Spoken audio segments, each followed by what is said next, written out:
नमस्कार दोस्तों। मई के महीने में सुप्रीम कोर्ट के मुख्य जज सूर्यकांत के द्वारा एक टिप्पणी की गई थी और उस टिप्पणी में इनके द्वारा इंडियन यूथ को पैरासाइट कॉकरोचेज से कंसीडर किया गया था और उसके फलस्वरूप कॉकरोच जनता पार्टी ने जन्म लिया था जो वर्तमान में प्रोटेस्ट कर रही है। हाल ही में सीजीआई के द्वारा एक और याचिका पर सुनवाई करते हुए एक व्यक्ति को पैरासाइट कहा है और इतना ही नहीं, इनके द्वारा कहा है कि तुम लोग वास्तव में पैरासाइट हो, ऐसा इनके द्वारा हाल ही में कहा गया है। और इसके साथ उनके द्वारा कमेंट किया गया कि तुम जेल में ही रहो, इसी में समाज की भलाई है। हाल ही में सुप्रीम कोर्ट में एक जमानत याचिका गई थी। जमानत याचिका पर सुप्रीम कोर्ट के चीफ जज सूर्यकांत के द्वारा कहा गया था कि तुम लोग परजीवी हो। साइबर फ्रॉड के आरोपी से सीजीआई बोले आप जेल में रहो, समाज की इसी में भलाई है। यानी उनके द्वारा जब वो साइबर फ्रॉड का एक आरोपी था, उसकी जमानत याचिका गई थी, तो जमानत याचिका पर सुप्रीम कोर्ट के चीफ जज ने कहा कि तुम सच में परजीवी हो और तुम्हें जेल में ही रहना चाहिए। चलिए इसके बारे में थोड़ा विस्तार से समझते हैं कि आखिरकार जमानत याचिका किसकी थी और ऐसा इनके द्वारा क्यों दोहराया गया है। तो सुप्रीम कोर्ट का साइबर फ्रॉड पर सख्त रूप इनके द्वारा हाल ही में अपनाया गया है। सीजीआई सूर्यकांत के द्वारा साइबर फ्रॉड के आरोपी की जमानत याचिका थी, उसे हाल ही में इनके द्वारा खारिज कर दिया है। सुप्रीम कोर्ट ने बुधवार को एक साइबर फ्रॉड आरोपी की जमानत याचिका सिरे से खारिज कर दी है।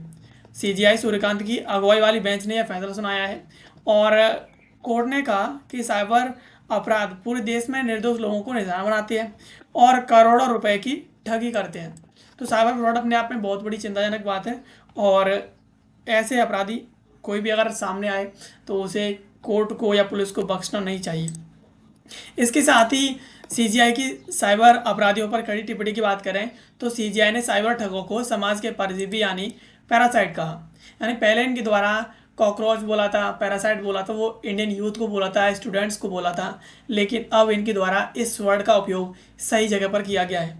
इनके द्वारा कहा है कि जो साइबर ठग हैं वो सच में समाज के परजीवी यानी पैरासाइट्स हैं। उन्होंने कहा कि आप जैसे लोग निवेशकों को करोड़ों रुपए निवेशकों से करोड़ों रुपए ठगते हैं और साइबर अपराधियों के साथ हमें बेहद सख्त होना चाहिए। यानी जो साइबर अपराधी निवेशकों से करोड़ों रुपए की ठगी करते हैं तो ऐसे साइबर अपराधियों से हमें पूरी तरीके से सख्ती के साथ बर्ताव करना चाहिए।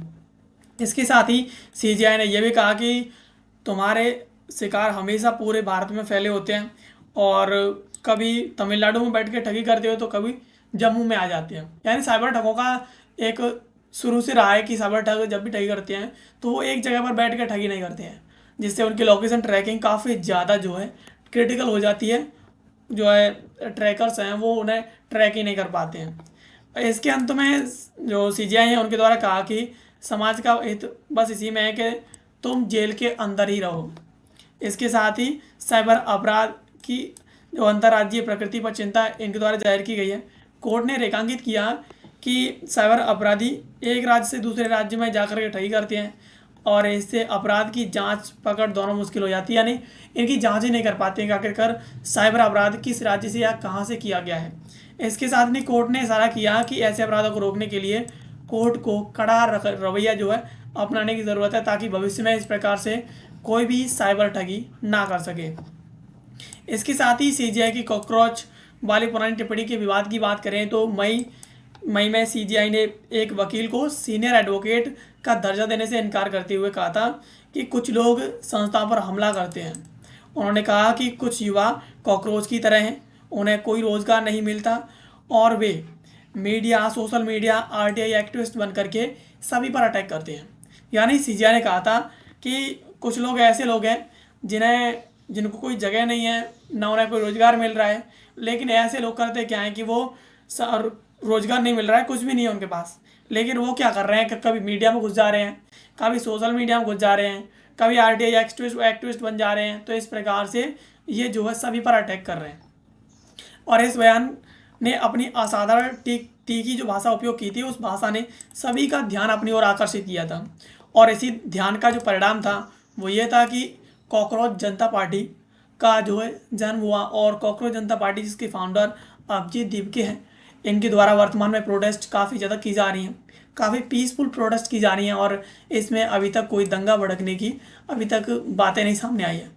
हालांकि काफ़ी लोग, आपको पता है कि काफ़ी लोग ऐसे होते हैं जो दंगा भड़काने की पूरी कोशिश करते हैं, और ताकि जो लोग अपना हक मांग रहे हैं उन्हें उनका हक ना मिल पाए।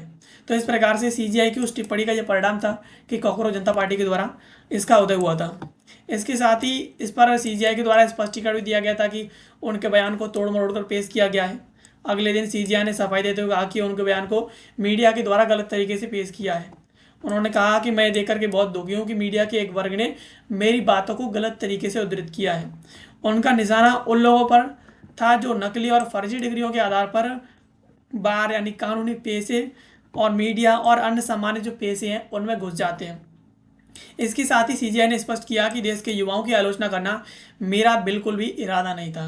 यानी सुप्रीम कोर्ट के चीफ जज कहते हैं अपनी टिप्पणी करने के बाद जब उनकी आलोचना की जाती है और कॉकरोच जनता पार्टी जैसी पार्टी बन जाती है, उसके बाद अगले दिन सफाई देते हुए कहते हैं कि मेरा ऐसा बिल्कुल भी इरादा नहीं था कि मैं स्टूडेंट्स को, देश के युवाओं को अपमानित करूं और उनके प्रति इस प्रकार के शब्द उपयोग करूं।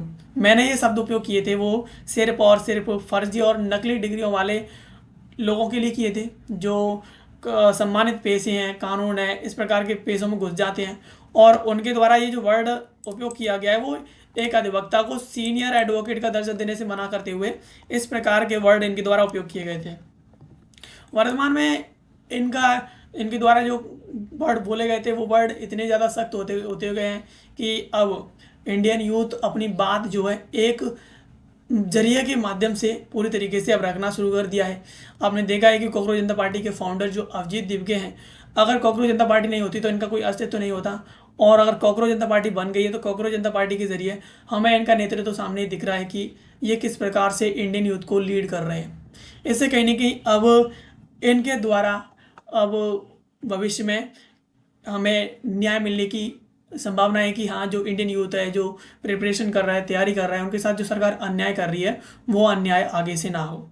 हाल ही में जिस प्रकार से ये जो प्रोटेस्ट हुआ है और जितना भी स्टूडेंट्स के अंदर जो रुख है, कड़ा रवैया है सरकार के प्रति, वो सिर्फ और सिर्फ जो नीट का पेपर है साल 2024 में लीक हुआ था, उसके बाद स्टूडेंट्स के द्वारा चलो पैसन रख लिया गया, धैर्य रख लिया गया कि कोई नहीं, एक बार हो जाता है, किसी ने कर दिया होगा। लेकिन फिर दूसरी बार आकर के साल 2026 में पेपर लीक हो गया।